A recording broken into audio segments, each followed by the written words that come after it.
Bom dia a todas e todos, sejam muito bem-vindas e bem-vindos à Viagem de Yetu, desenvolvido pela equipe Night Wonder Games Studio. A proposta desse semestre se concentra em desastres ambientais de notoriedade global. A equipe escolheu como subtema o desastre ambiental de Yongqing, uma das chamadas Vilas do Câncer, na China, que são pequenos vilarejos rurais onde a doença é mais comum devido aos resíduos tóxicos liberados no ambiente pelas toneladas de lixo precariamente enterradas ou incineradas na região. O público-alvo primário do jogo é composto por estudantes de ambos os gêneros, de 14 a 18 anos, que jogam pelo menos 2 horas por dia, de preferência jogos com boa qualidade gráfica e no PC. Esse público gosta de novidades e lançamentos na área de jogos. Ao mesmo tempo, o projeto contempla um público-alvo secundário, representado por instituições sem fins lucrativos de fomento à cultura, como o Sesc, a Ancine, a SPCine, o Itaú Cultural e etc., que, hipoteticamente, lançaram um edital de lançamento de games baseados nos subtemas sobre desastres ambientais. O jogo foi pensado para a persona Eco-Friendly Erica, uma estudante do ensino médio de 17 anos que ainda não trabalha e que pertence ao grupo de jogadores chamado por Bartol de Explorers, que encontram prazer estético e ludográfico em explorar os ambientes do jogo a fim de descobrir o funcionamento do gameplay e o desenrolar da história. A Eco-Friendly Erica joga para experienciar vivências marcantes, para entrar em contato com suas emoções e assim compreender melhor a si mesma e também ao outro, desenvolvendo empatia para debater e refletir sobre questões sociais. Ela se preocupa em tornar o mundo um lugar habitável e sustentável e busca em outras culturas maneiras de expandir suas crenças e visões de mundo.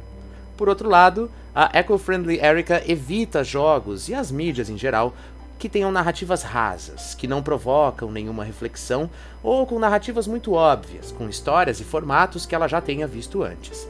Pensando nela, desenvolvemos um jogo que visa oferecer uma experiência imersiva em um mundo totalmente distante da realidade da Erica, e que traga um tema socioambiental sério a ser discutido. Uma narrativa visual onde ela possa vivenciar uma história não apenas no sentido cinematográfico, audiovisual, mas também no sentido interativo, de modo que ela sinta a evolução do personagem atrelada à sua própria progressão no jogo. Em uma viagem psicológica, Yetu deve reencontrar seus familiares perdidos por conta da tragédia ambiental em Yongqing, revivendo e ressignificando as terríveis memórias que destruíram sua infância, e assim adquirir coragem, mobilidade e leveza para abandonar suas tradições e recomeçar a vida longe de sua cultura e terra natal. Para encontrar seus familiares, primeiro Yetu deve recolher 5 das memórias mais fortes que viveu com cada um deles. Quando encontra seus familiares, eles dizem a Yetu que não há mais nada a se fazer ali, senão ir embora da cidade de Yongqing e recomeçar a vida longe de tudo que ele conhece. Durante a sua meditação, enquanto ele revive suas memórias, Yetu toma a forma de uma lebre no plano psicológico. O arquétipo da lebre, ou do coelho, foi escolhido porque remete à vulnerabilidade humana, representando o estado emocional com que Yetu enfrenta sua situação desastrosa. O personagem se sente, inicialmente, muito pequeno frente aos desafios que estão por vir. Porém, a cada fase, o seu sentimento de impotência e pequenez vai dando lugar a sentimentos de leveza e mobilidade. Isso é percebido pelo jogador quando ele controla um personagem que começa lento, preso ao chão, que só consegue se esconder, e termina rápido, com saltos cada vez maiores, que consegue correr e alcançar lugares cada vez mais altos. A curva dramática e ludográfica do personagem jogável representa a libertação e a leveza que ele sente após conversar em meditação com cada membro de sua família, o que lhe dará a força e o desapego para se mudar de Yongqing. A Viagem de Yetu é um jogo de exploração 3D em que os principais desafios do jogo estão atrelados às mecânicas de travessia e movimentação, andar, correr e pular, e no nosso caso também o cavar para se esconder. Trata-se ainda de uma narrativa ambiental interativa, na qual a história de Yongqing é contada principalmente através dos ambientes e cenários do jogo. A direção de arte do jogo aposta em ambientes e personagens com estilo cartoonizado, por se tratarem do mundo psicológico de Yetu. Trata-se de um universo construído pelas lembranças e impressões sobre o ambiente onde viveu durante a sua infância. A contaminação e os desafios, portanto, são exagerados aos olhos dessa criança que foi traumatizada pela perda da sua infância e de seus familiares. Inspirada na arte tradicional chinesa, a direção de arte do jogo propõe texturas que imitam aquarela e contornos que evocam pinceladas à mão livre. A música e a trilha sonora são inspiradas em instrumentos tradicionais chineses, como os tambores, o guzheng, que é um instrumento de corda, e o xiao de bambu, que é um instrumento de sopro. A música segue a curva dramática do jogo e busca evocar diferentes sensações em cada etapa do jogo, conforme veremos a seguir.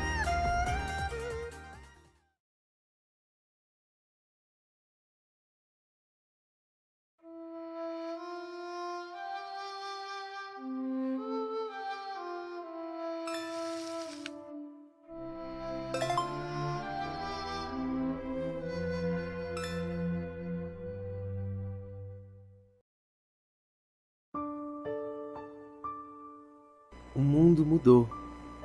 Yetu pôde perceber. Na água que matava os seus peixes, na terra que matava suas plantas e no ar que matava o seu povo. Sem ter para onde ir, sem saber o que fazer, ele vai meditar e pedir luz a seus familiares. O dia em que perdeu sua mãe foi o dia em que Yetu conheceu o medo. Medo de estar sozinho, longe da proteção de sua mãe. Quem iria protegê-lo do mundo, tão grande, tão assustador? Como ele poderia enfrentá-lo sozinho?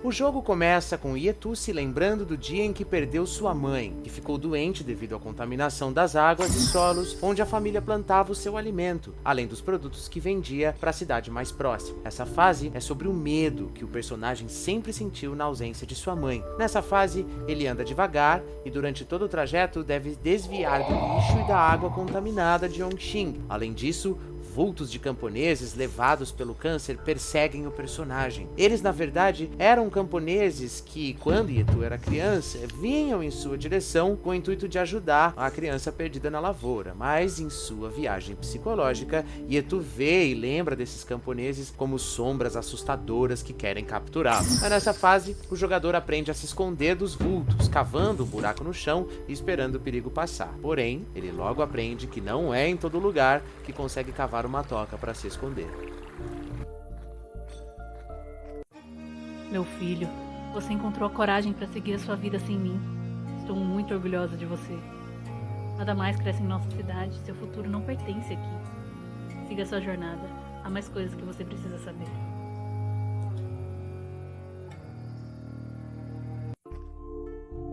Após o reencontro com a mãe, o jogador descobre sua coragem interna e aprende a pular, além de andar mais rápido. Ele avista os incineradores à distância e lembra de seu pai. Yetu decide ir até lá encontrá-lo em seu último local de trabalho. Depois que o pai foi trabalhar nos incineradores e passou a se preocupar bastante com a subsistência da família, Yetu sentiu que perdeu a conexão com ele. O pai se tornara uma pessoa distante e inacessível.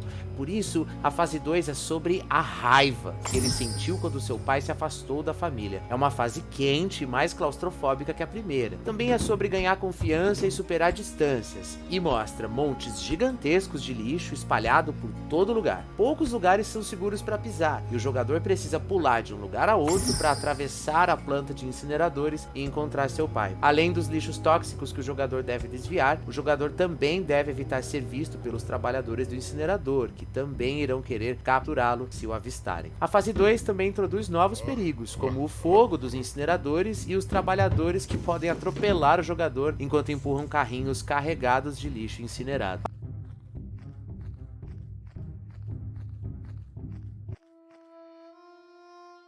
Filho, mesmo distante, meu coração estava sempre presente. Com vocês, você superou todas as distâncias, inclusive a nossa. Estou muito orgulhoso. Mas a nossa cidade já não é mais a mesma. Você precisa seguir sua jornada longe daqui.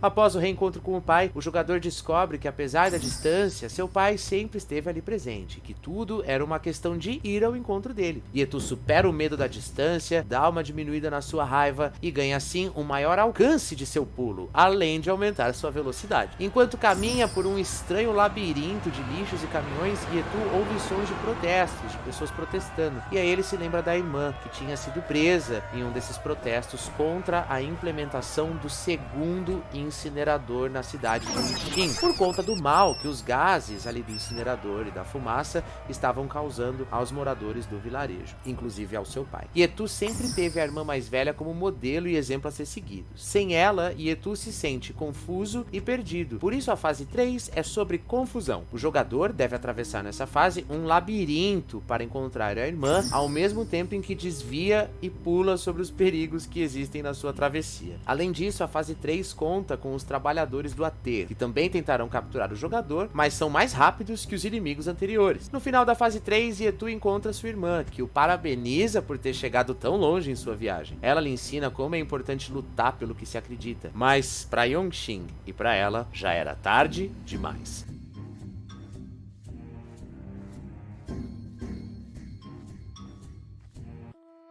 Fora, porcaria de incinerador.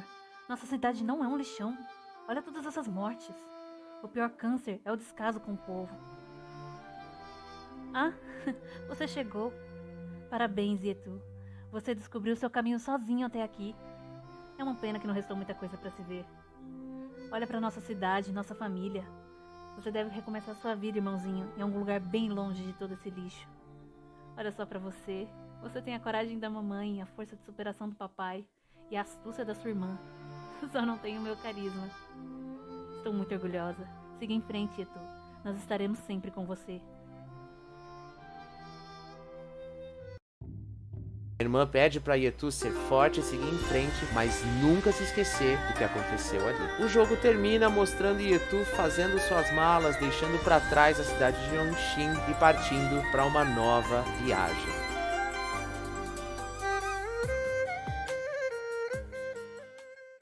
Vamos agora acompanhar os resultados do playtest, bem como alguns insights trazidos por ele. De uma forma geral para os jogadores, falando da direção de arte, a experiência estética audiovisual do jogo é agradável, a arte tradicional chinesa é imediatamente reconhecida na direção de arte do jogo, embora alguns jogadores generalizem a estética como oriental, sem uma distinção entre japonesa, chinesa, coreana, etc. A situação pesada e doentia da cidade é imediatamente reconhecida logo na primeira fase, pelo cenário devastado e também pela música melancólica. Os jogadores identificam um clima onírico e metafísico no jogo, como se ele pertencesse a um universo subconsciente pelas cores, neblinas e contornos que transparecem essa neblina. Os jogadores acharam um personagem jogável carismático e o coelho funcionou, na maioria dos casos, para evocar um personagem frágil e impotente frente à situação. Alguns jogadores associaram o coelho como uma manifestação do medo, outros não. Os inimigos, as sombras, contribuem para o clima de medo do level 1 também, e eles são identificáveis como camponeses tomados pelo câncer. Os peixes mortos no level 1 são notados e contribuem para a narrativa relativa a essa fase. O cenário da fase 2 contribui para as problemáticas que ele levanta,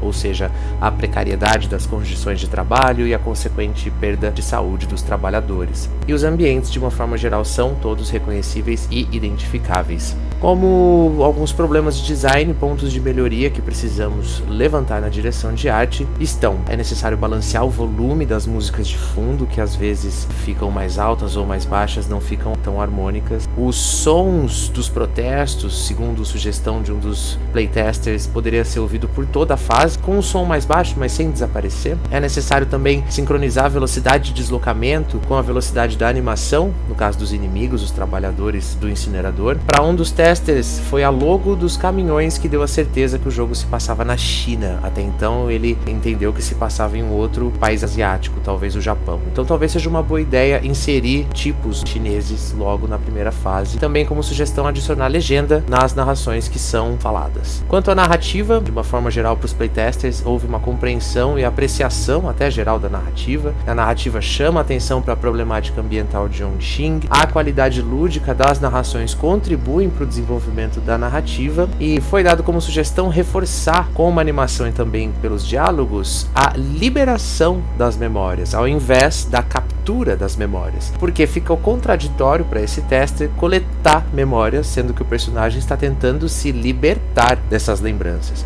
Muito interessante esse ponto que ele colocou ali. Também trabalhar a transição entre cenas, algum tipo de transição entre elas, alguma cutscene, alguma cena animada, e os jogadores também esperavam ser recompensados com cenas da narrativa, cutscenes, animações, enfim, tanto ao encontrar as memórias quanto ao passar de fase. Ficaria completamente fora do escopo desse projeto, mas seria um ponto a ser colocado sim, porque é uma recompensa que eles esperaram ver, então bem legal aí da gente colocar no escopo de projeto maior desse jogo. Quanto a gameplay, os jogadores apreciaram bastante o feedback visual e principalmente o feedback sonoro de alerta quando eles estão sendo perseguidos por um inimigo. O ritmo do jogo, que não é tão frenético, contribuiu para uma experiência um pouco mais meditativa para um dos testers. Para outro tester foi divertido pular sobre o lixo, e as memórias iluminadas e as dominantes, o incinerador no caso do level 1 e o monte no caso do level 3, funcionam como guias norteadores para o jogador. Mas como insights de melhoria foram dados como sugestões, primeiro destacar a sombra do personagem jogável para auxiliar a mira no pousar do pulo. No final da primeira parte da fase 2, quando coleta todas as memórias do pai, a gente deveria indicar que o jogador deve encontrar a porta e não encontrar seu pai. Ficou um pouco confuso ainda porque o pai não está ali ainda, ele está lá fora, depois que passa a porta, depois que sai do incinerador. Implementar checkpoints nas memórias era algo que estava em desenvolvimento, mas acabou ficando fora do escopo desse projeto, infelizmente, porque a falta de checkpoints foi realmente muito frustrante para os jogadores. Assim que eles passam de fase, eles voltam para o começo da fase, mas ter que coletar todas as memórias outra vez ficou realmente frustrante para eles. Como sugestão também, a gente teve que colocar um dash, uma sprint no personagem jogável, para colocar uma variação de velocidade, porque tem alguns momentos que ele precisa andar uma grande distância, então seria legal ter um pouco mais de velocidade aí. A gente não queria colocar essa vantagem da velocidade por conta da perseguição dos inimigos, mas seria interessante colocar isso e balancear a perseguição depois, ao invés de simplesmente não ter. Também revisar as hitboxes dos perigos, especialmente os montes de lixo, porque não fica claro exatamente às vezes onde você pode morrer ou não. E também seria legal implementar um indicador de direção, caso o jogador fique muito tempo sem encontrar uma memória, para não quebrar o fluxo. O flow do jogador quebra se ele fica muito tempo sem encontrar uma memória, uma luzinha. O pulo pareceu inútil para alguns jogadores na primeira fase, mas foi uma decisão de design manter ele ali, para manter a consistência dos controles ao longo do jogo. Mas talvez pode ser uma coisa que a gente pode tirar na primeira fase e colocar na segunda como se fosse uma recompensa pelo jogador ter chegado até ali. E também evidenciar melhor as placas onde é seguro pousar, as plataformas dos montes de lixo onde é seguro pousar. Não era sempre que ficou claro para eles onde era seguro.